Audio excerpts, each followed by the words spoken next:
All right, everybody. This is Cali Cat Tap Talks, and we got a little twist and turn on my talk show.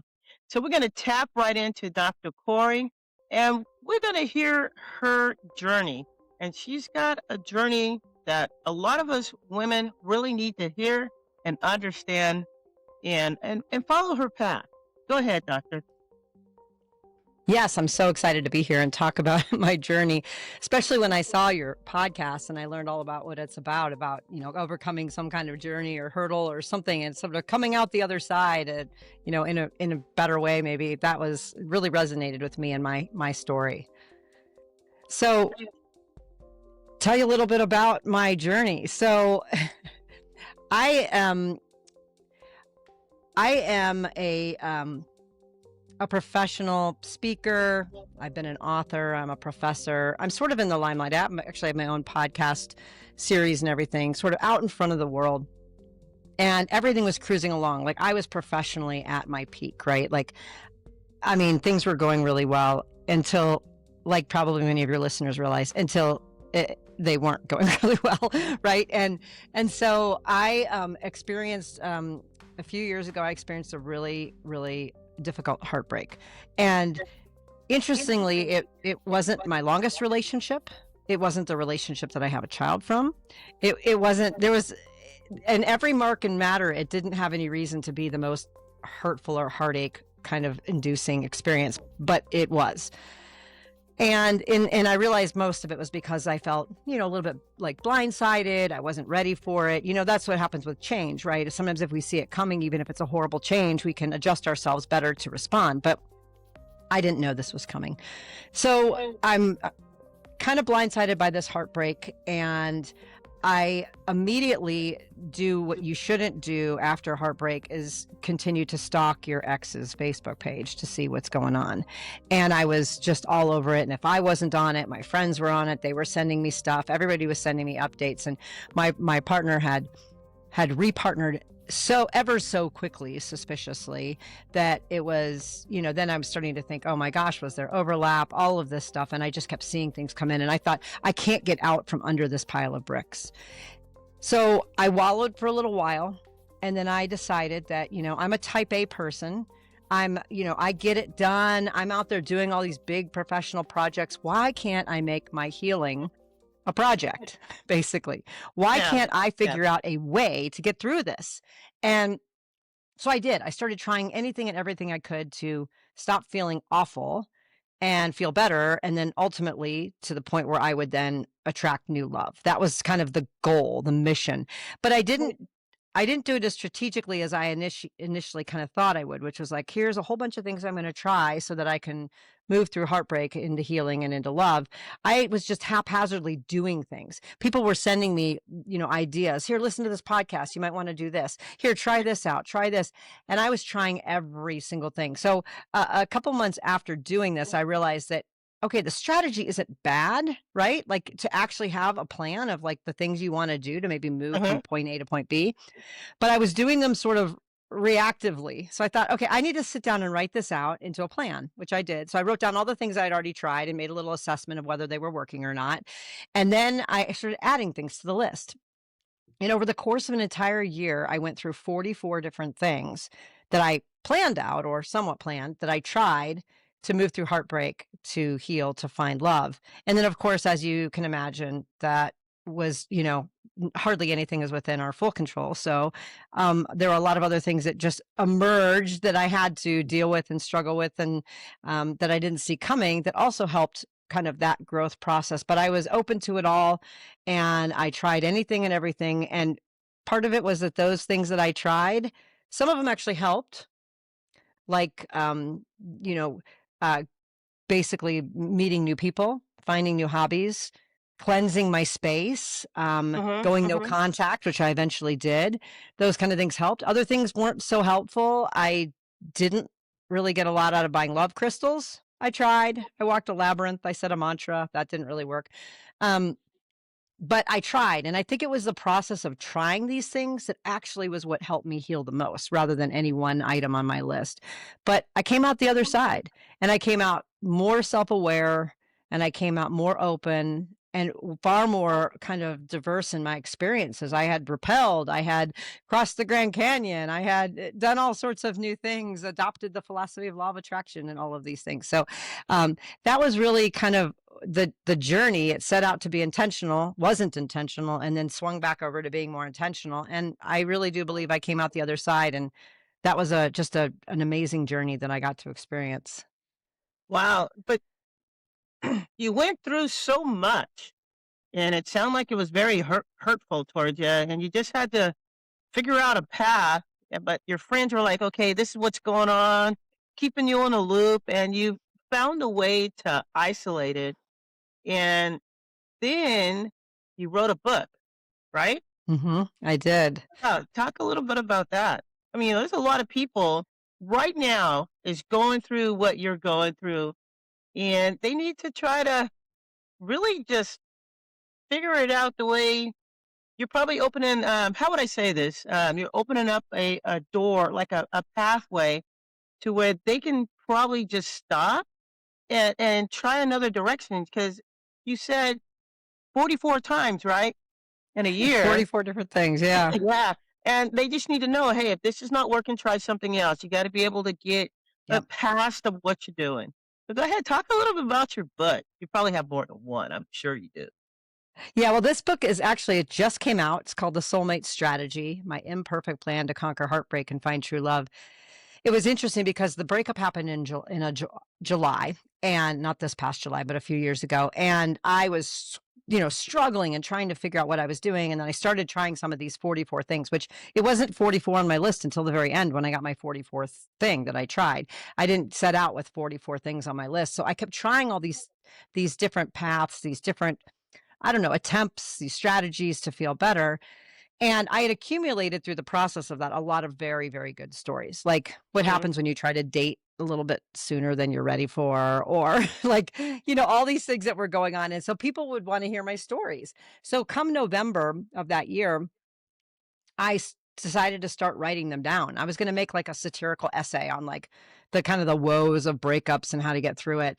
And I was writing and I, wrote about 4,000 words of this story. And I got to November of where I was in that present time. And I was like, I submitted it to a magazine. They rejected it. And then I thought, there's more to the story. I just haven't lived it yet. So what I Mhm. did, which is unlike what most memoirists do, is I was writing the story as it was happening, which was so cool. So the first 5 months of it was sort of in retrospect. But then as soon as my life caught up to itself in November, end of November, when I stopped, had caught up, I started writing like almost like journaling every day, what I was doing, what I was trying. I was out there and twists and turns, things that were well out of my control. I'd had no idea how this book would end. I had no idea if this book would end. I actually sent it to an editor in March and I was like, I think I'm done. And she wrote me back. She said, no, you're not.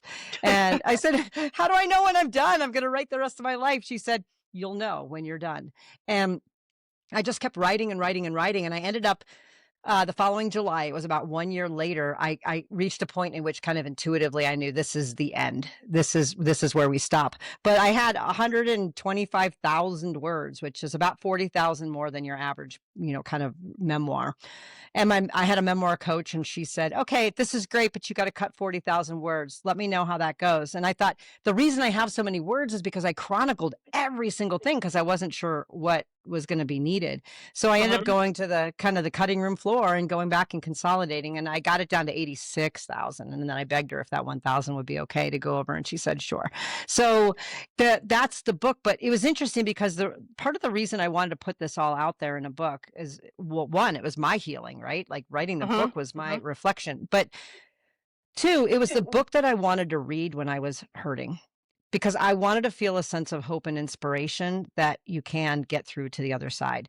And a lot of the books we read are, they're self-help books. I've even written things like that.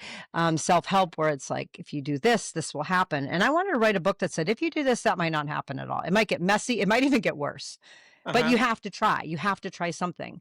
And I wanted to make it so that people wouldn't feel alone. I mean, almost everybody I've ever met has gone through some serious heartbreak. And, knowing that you're not alone is really important. So I wrote the book that I wanted to read. And so I put myself out there very publicly.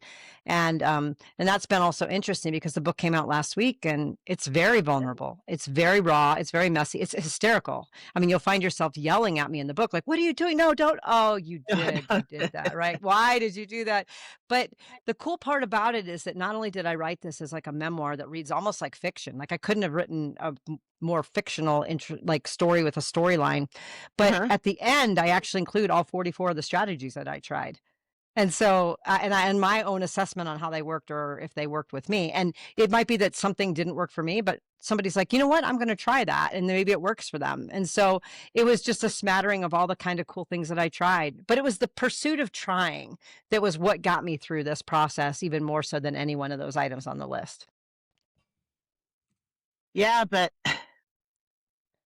that is like so amazing. But what's going through my mind right now is that must have been a very painful process. And then going back and trying to summarize to get down to the 86,000 words.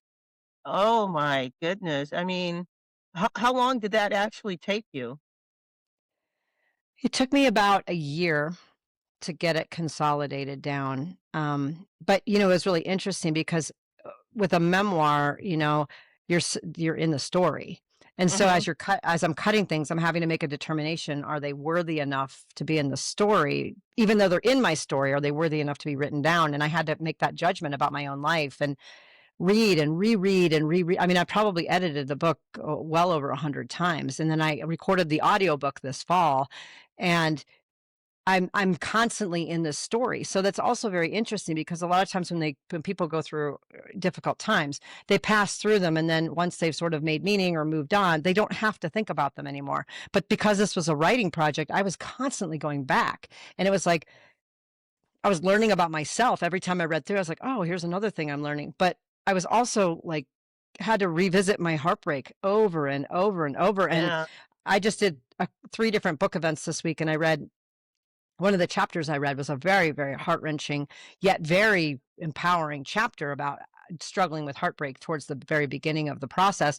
And I read it. It's one of my favorite chapters. But I read it in order to sort of put it out there for the world, I need to get into the story myself. So I had to read it as though I were still in it. And that takes a lot of emotional resilience to keep showing up in my story every time I read it. Mhm. So it was very painful writing it. It was, and then sometimes it was very funny. I have some funny chapters in there about some things that went off the rails weird. And, sometimes like those chapters make me smile because I think, even in the darkest of times, there's always light somewhere. It's just sometimes you have to look a little bit more for it. And so when I read some of these chapters of things that felt kind of insignificant at the time, they just lighten everything for me. So I go back for the pain, I go back for also the comfort of that journey was really important. Wow. Well, tell us about one of the funny adventures that you were talking about. I don't even know if adventure is the word or the proper word to use, but tell us, just summarize it and give us a feel. So when you go back into your book and you do all that reading, just give us a feel. All right. So one of my favorite chapters is I had met at the very beginning of the book, in the very beginning of the story, I had met this woman at a pool party, and she was a little eccentric and kind of quirky, and we ended up talking about this show called Naked and Afraid, which is on Discovery, and it's like a survivalist show. And so I call her. Everybody has a funny name in the book, so her name is Naked and Afraid. And by the end, you don't even want to call her like Jessica. You want to call her or, whatever, Samantha. I couldn't give her a fake name like that. She was just Naked and Afraid. So Naked and Afraid was a very kind of quirky character in the book. And this book, while at the one point, kind of is about my journey through heartache and finding love, it's Hmm. also a friendship story. And Naked and Afraid was always my lean-to. And I mean, we have so many funny scenes where she's just my lean-to, and she sometimes knows things before I know them. And we decided relatively early on in my heartache that we were going to create a podcast. and it was going to be about all the things that we really messed up in dating and relationships. That's why we were both single and we both were heartbroken. And so, but we sat that on the shelf for a while. And then, but we decided we were going to be called the Spinning Sisters, which was like we spin it around and there's all this stuff going on and we make sense of it and bring it down for you. Like it made sense when we talked about it. Well, I Uh-huh. immediately bought the domain name spinningsisters.com, thinking we're going to be this great podcast that everybody's going to know about.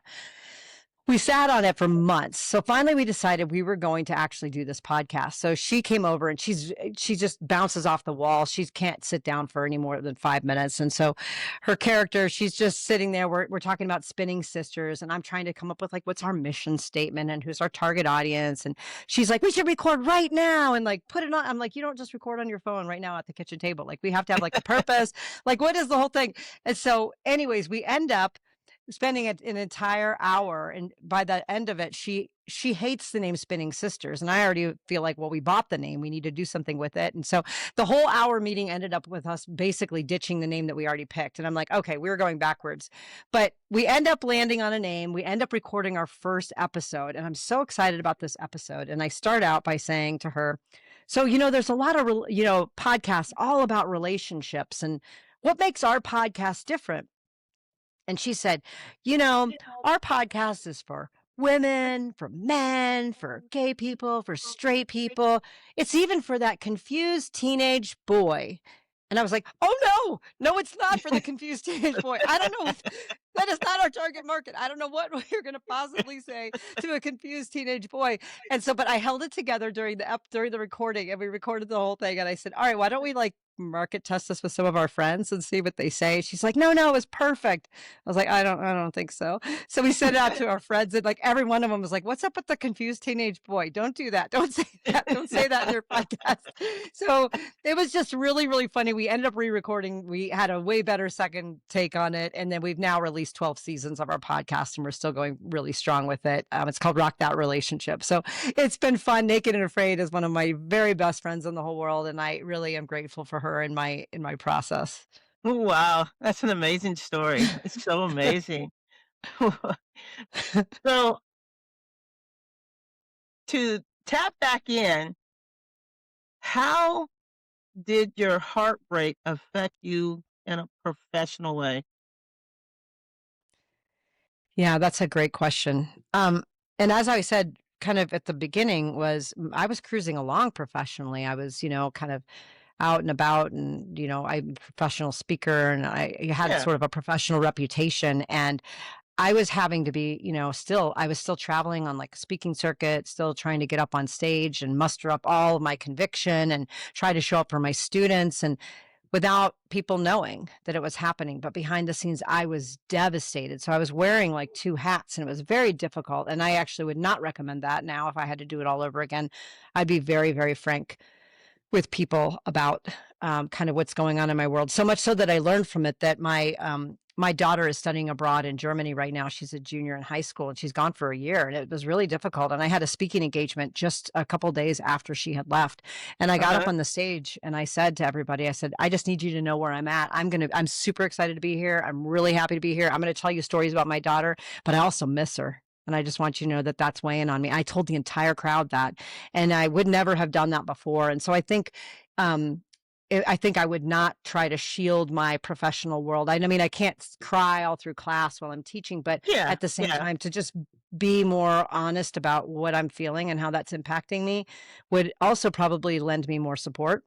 Mhm, So that was mhm. really, really hard, but I was afraid that it would wreck my reputation if people knew that I was human.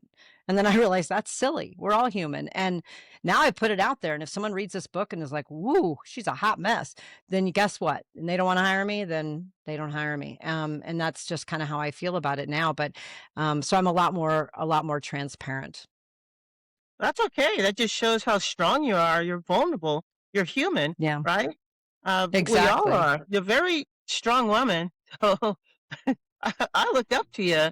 I mean, you've been through a lot that um, some people want to be in your shoes, but don't want to be in your shoes. That sounds contradicting a little bit, but want to be out of your shoes and navigate how you got out of it. I mean, it's to me, it's Mhm. amazing. It's just simply amazing. Oh, thank So, you. yeah. So, what would you tell the younger generation? Because I really truly believe the younger generation has a lot of relationship issues. And how would you? How would I say this? How would you tell them how to navigate through what's going on with them to be a little more transparent? I mean, I think that that's the key is figuring out who their inner circle is and really leaning on Mhm, them and trusting them. I think, you know, I'm a Gen Xer. Actually, for a living, I study Generation Z, which is our young population. And Gen Xers we've always been very hyper independent. And so if it's a problem, we will solve it by ourselves. And I mhm, think that, you know, we need to be aware of the fact that that isn't always the healthiest way of doing things. Sometimes, yeah, we can get through things by ourselves, but a lot of times we have more resources and support than we ever would imagine. And that's what creates a connection is when we use that support for each other, right? Back and forth. And I think with younger folks is, you know, us kind of older people modeling that for them and saying, you know, lean on people. So mhm, instead of just telling them like it's okay to lean on people, you have your inner circle, but mostly just say, watch me lean on people. Watch me, you know, cry. It's okay. Watch me feel all the feelings and not shove them down. Watch me do this. So I think that role modeling is very, very important to be doing. But it's also important that we make sure that our younger folks are also connected. In person with people. They have a lot of digital connections, and a lot of the people that they're on social media with, they've never even met in person.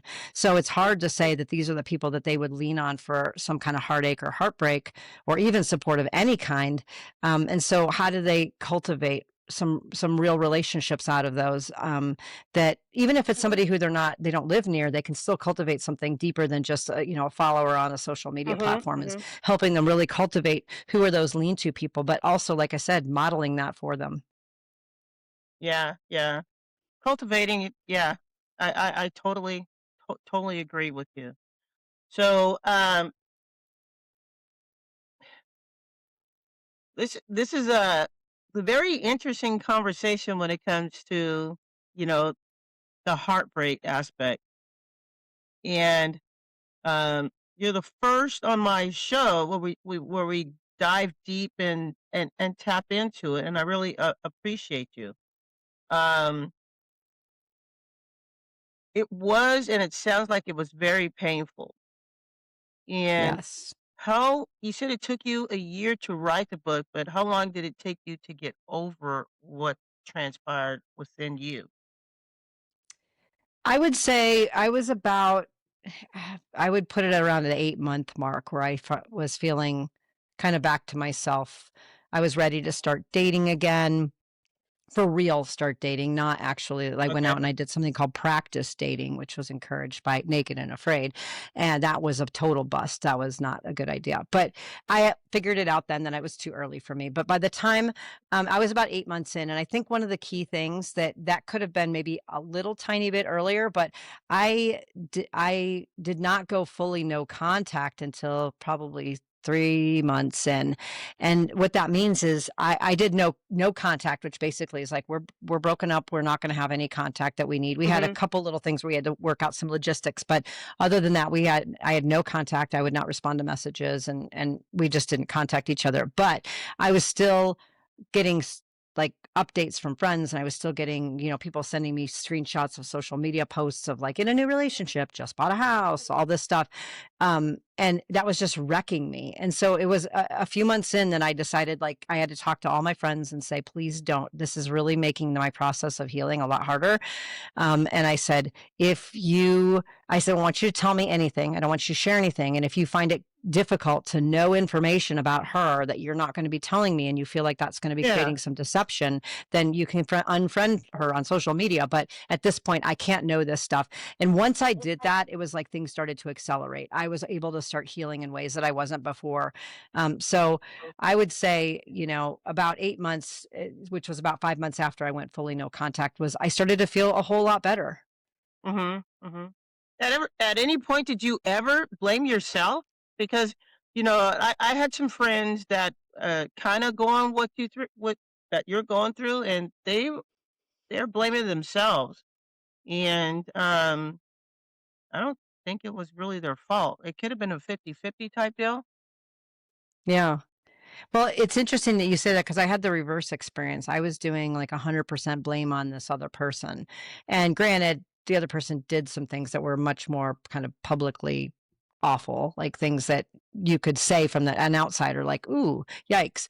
But I had this one night where I was really, really upset and hurting. And I remember I had a lot of questions. I didn't know, like, why was I blindsided? We hadn't talked. Why did you repartner so quickly? I had a list of questions and I wanted closure, and I was trying to seek closure from somebody else, and somebody else can't ever give you closure. You Yeah. have to give yourself closure. And I was struggling. So what I did is I stayed up one night and I wrote the answers to all the questions as if I were her, and I was writing them like first person.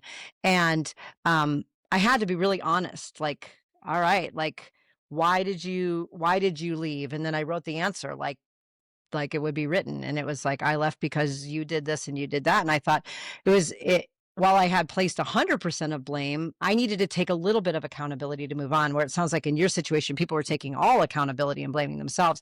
But I needed to find myself, like, where was I responsible and where wasn't I responsible for what Mhm. was happening? And while I will never know if the answers I made up in my head and wrote down on the paper that night would be answers that she would have said, I have no idea. But at least I was honest. I came up with things like, sometimes, we had an age difference. Sometimes we had a parent-child relationship, and that must have been really difficult to be the one in the child role. And it was like, whew, I had to sit with that and then talk about it in therapy, because I was like, I was like, okay, taking it from another vantage point allows you to see something. But it created a great sense of closure for me, because I Yeah. thought, I don't know if these are accurate, but they sure at least open up some things that I need to explore. And that gave me closure. Yeah, that's good, that's good. I see the hiking on top. So do you do a lot of, like, hiking, walking, running to set your mind free from all the things, the negative things around you? Yeah, actually, it was interesting. I started, it was something called 50, or it was called, what is it called? I can't remember. It was a hiking challenge that I started in 2020 with my daughter and partner, the one that we broke up in Mhm. the book. We started it in January of 2020, and you're supposed to do like so many hikes. It was like 50 hikes in one year, or 52 hike challenge. That's what it was called. And you do one hike or walk a week of 2 miles or more. And then if you do it, you send in your paperwork and you get a medal or a patch or something. So we had signed up to do it. Well, it was COVID year, and we ended up finishing like all of them in April. And so I kept going. I was like, I want to keep going. And so I challenged myself to walk every single day, but I upped it. So I would walk 3.14 miles, which was the length of my neighborhood. And so I would say to myself, walk pie instead of eat pie. And it was kind of my thing. I Great lost a lot of concept. weight. I got really, really healthy. And since January of 2020, I've never missed a day walking or hiking. And I just got back from a walk. I did a little over 4 miles, and then I have a hike I'm going to be doing later. I was just in a race this weekend. I did a 20-mile trail race in the mountains. And so part of what helped me feel better was I did some physical challenges. So I walked every day, but I was really purposeful about my walk. So it wasn't just the Uh-huh. physical part. I would listen to podcasts. I would talk to people. I found it as a great way to kind of have some connection. And then I also did things that were really physically challenging. Like I hiked down and out in the Grand Canyon in one day, and then I hiked across the Grand Canyon and then back across, and did all these kind of physical challenges to just push Mhm. myself. And Mhm. so those were really great healing things for me.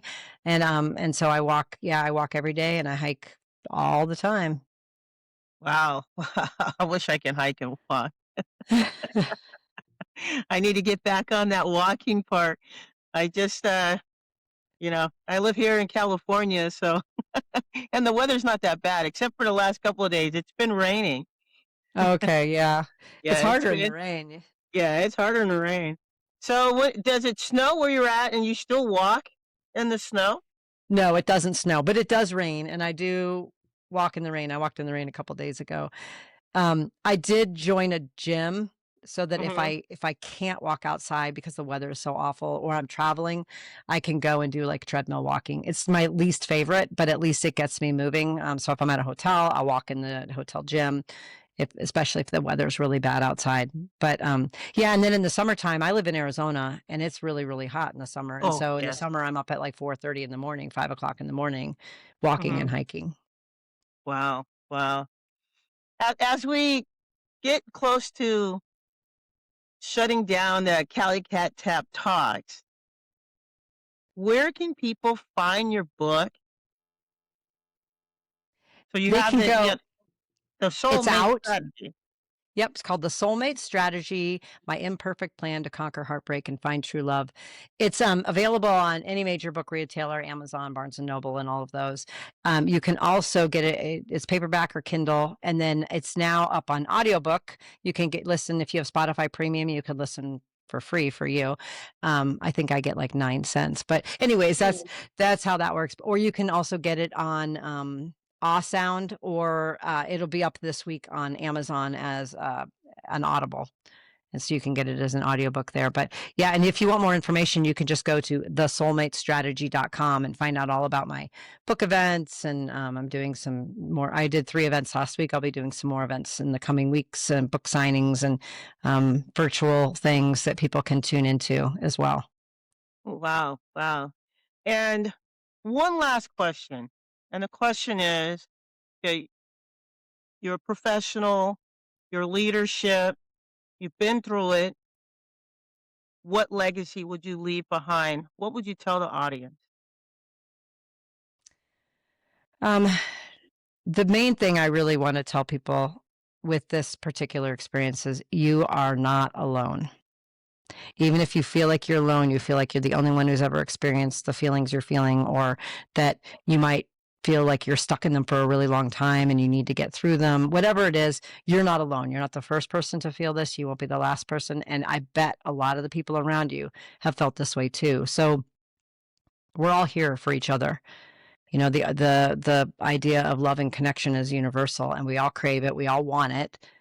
And when we don't have it, it can feel like a lot of grief or even trauma and missing it. And so you're not alone, and you're not alone in your quest to try to feel better, because nobody wants to sit around and wallow for years and years and years about something that's difficult. Yeah. People want to move forward. And so you're not alone in trying everything. And just like I said, I tried, everything. I was into getting acupuncture, and I was like getting sage spray of my house. I tried a lot of things, and you're going to try a lot of things too for getting through something difficult. They may be similar, they may be different, but you are not alone. Why, thank you. So for the audiences out there that's listening, you got to go get her book, The Soulmate Strategy. And if you need to walk, she's got it on Audible too. So right now we're going to tap out, and I'm going to say thank you, Corey, for being on the show. Well, I should say Dr. Corey. Thank you for having me. I've enjoyed it.